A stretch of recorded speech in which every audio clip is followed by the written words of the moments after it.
നാം നമ്മുടെ കുഞ്ഞുങ്ങളെ അവഗണിക്കുന്നുണ്ടോ? ഇല്ലെന്ന് പറയാം. അവർക്ക് നാം ആവശ്യമുള്ള പോഷകമൂല്യങ്ങളുള്ള ഭക്ഷണമാണ് നൽകുന്നത്. അവർക്ക് മനോഹരമായ വസ്ത്രങ്ങളും നമ്മൾ വാങ്ങി നൽകാറുണ്ട്. ഏറ്റവും നല്ല വിദ്യാഭ്യാസം നൽകാൻ നല്ല സ്കൂളുകളിൽ നമ്മളവരെ വിടാറുണ്ട്. അവരുടെ ആവശ്യങ്ങളൊന്നും നമ്മൾ നിഷേധിക്കുന്നുമില്ല. പിന്നെ എന്താണ് കുഴപ്പം?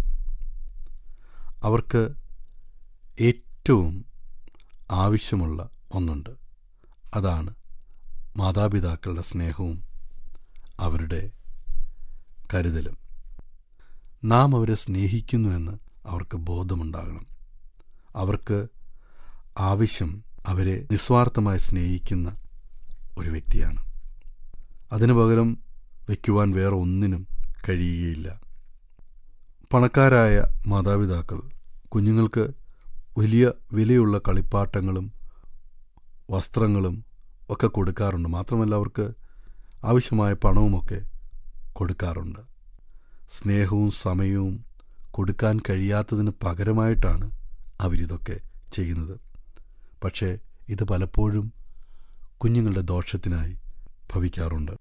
ഒരമ്മ കുഞ്ഞിനെ പാലൂട്ടുമ്പോൾ അമ്മയുടെ കരങ്ങളിൽ നിന്നുള്ള സ്നേഹവാത്സല്യങ്ങൾ അവർക്ക് വീണ്ടും കൂടുതൽ ധൈര്യവും ബലവുമാണ് പകരുന്നത്.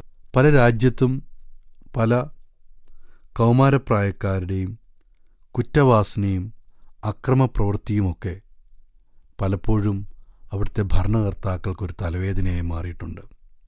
അങ്ങനെയുള്ള കുട്ടികളുടെ കുടുംബ പശ്ചാത്തലം അന്വേഷിച്ചു ചെന്നപ്പോൾ അതിൽ കൂടുതൽ പേരും ശിഥിലമായ കുടുംബങ്ങളിൽ നിന്നും ഉള്ളവരായിരുന്നു.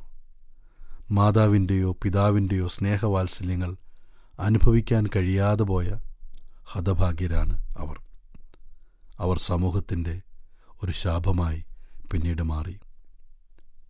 യേശു സമൂഹത്തോട് പറഞ്ഞ ഒരു കാര്യം വളരെ ശ്രദ്ധേയമാണ്. നിങ്ങൾ തിരിഞ്ഞ് ശിശുക്കളെപ്പോലെ ആകുവീൻ എന്ന് പറയുന്നു. വളരെ തിരക്കുള്ളൊരു പിതാവിൻ്റെ അടുത്ത് എപ്പോഴും താൻ വിശ്രമിക്കുവാൻ പോയപ്പോൾ തൻ്റെ അടുത്ത് വന്ന് തന്നെ ശല്യപ്പെടുത്തിയ ഒരു കുട്ടിയുടെ കഥ നമുക്കറിയാം. അവനെ അല്പനേരം മാറ്റി നിർത്താൻ വേണ്ടി ഒരു ഭൂഗോളത്തിൻ്റെ പടം കഷ്ണം കഷ്ണമാക്കി മാറ്റി അവൻ്റെ കയ്യിൽ കൊടുത്തത് ശരിയാക്കുവാൻ പറഞ്ഞു. കാരണം അവനൊരിക്കലും അത് ശരിയാക്കില്ല എന്ന് ആ പിതാവിന് ഉറപ്പുണ്ടായിരുന്നു. എന്നാൽ തൻ്റെ പിതാവിനെ അത്ഭുതപ്പെടുത്തിക്കൊണ്ട് അവനത് പെട്ടെന്ന് സാധിച്ചു. തൻ്റെ മറുപടി ഇങ്ങനെയായിരുന്നു: പപ്പ, ആ ഭൂഗോള ചിത്രത്തിൻ്റെ മറുപുറത്ത് ഒരു കുട്ടിയുടെ മുഖചിത്രമായിരുന്നു. ഞാൻ ആ കുട്ടിയുടെ മുഖം നേരെയാക്കി. അപ്പോൾ ആ ഭൂഗോളത്തിൻ്റെ ചിത്രവും നേരെ വന്നു.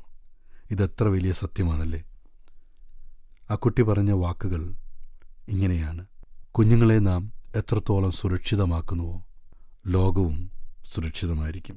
ഞങ്ങളെ വിളിക്കുവാൻ ആഗ്രഹിക്കുന്നുവെങ്കിൽ 098802221957 എന്ന നമ്പർ ഉപയോഗിക്കുക.